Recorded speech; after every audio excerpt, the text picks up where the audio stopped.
Welcome back to Velshi Ruhle. President Trump is heading to Pennsylvania next week for a rally as the new Pennsylvania poll shows former Vice President Joe Biden leading the president by double digits with 53% to Trump's 42%. NBC's Cal Perry spent the week talking to voters in the Pennsylvania county that voted for President Obama 2 times before going red in 2016. The small mining community of Wilkes-Barre, Pennsylvania is moving beyond coal, providing jobs to those working and relying on what has largely become a dying industry. You've got operators here that you've seen go by with the trucks, and the guys with the loaders here that are pushing the material are very similar jobs to what's happening in the coal industry. And if there was a transition from coal into reclamation, this is it. More than 180,000 acres are left to be reclaimed statewide, 55 acres here at this site. Donald Trump promised coal jobs would come back to Pennsylvania, but they're not underground in mines. We found them here on the surface, where the land is being reclaimed and converted for future business use. Projects like this one may help lessen the blow for former coal workers. Right now we're seeing a layoff situation going on in the coal fields. We need experienced people to do these remediation projects rather than displacing somebody, keeping them busy cleaning up what our great-grandfathers did. Because this area swung so wildly from reliably Democrat to Trump, it's time to look at lessons learned for the local party leadership. I think it's just having a presence. There are many theories as to why he turned in that 2016 election. My theory is because Hillary Clinton really didn't have a strong presence here. Donald Trump visited the area many times, built up a lot of enthusiasm, and I think Hillary just took it for granted that this was her home ground and didn't spend a lot of time here, and I think you need to do that. Pennsylvania being union country, we called a small quorum. 3 Democrats, members of the local machinists union, and a Trump supporter who was grabbing a drink after work. The young kids coming up nowadays, they're not going to want to work in mines. I would never tell a kid you want to go out and work in a coal mine, okay? That was something he threw at people. It was a promise, okay?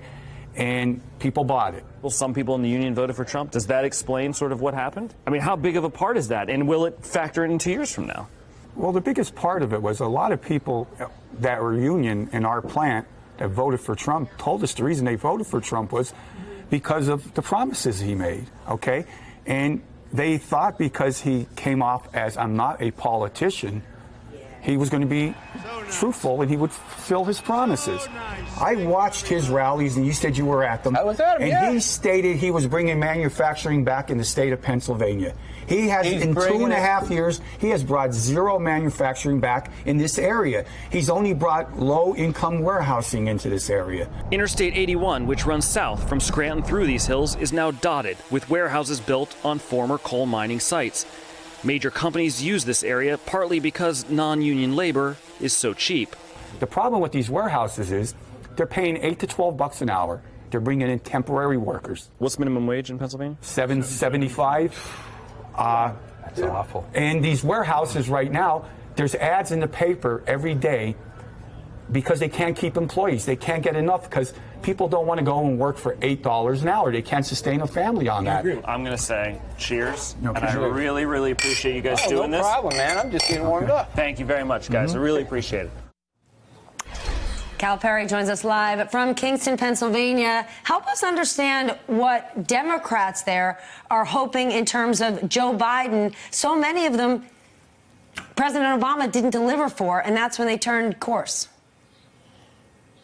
Yeah, look, they want somebody who's going to give them the best chance at winning the state. And when you talk to party leadership here, they tell you, look, we rely on reliable voters. Those are sometimes elderly voters. They don't like radical change. So we don't necessarily want the most progressive candidate, the most left-leaning Democratic candidate. We want somebody who has the air of a little bit of moderation. They'll tell you at these rallies that Donald Trump held in Pennsylvania, over 20 of them, he knows how to whip up a crowd and he knows how to run a fear campaign. And part of that fear campaign was Democrats are coming for your guns. The Second Amendment played huge in Pennsylvania. So when you look at some of the Democratic candidates, people here are leaning towards Joe Biden, not just because he's a hometown favorite, but because he has that air of moderation. It's a little bit harder to attack him on those sort of issues that Donald Trump likes to whip up.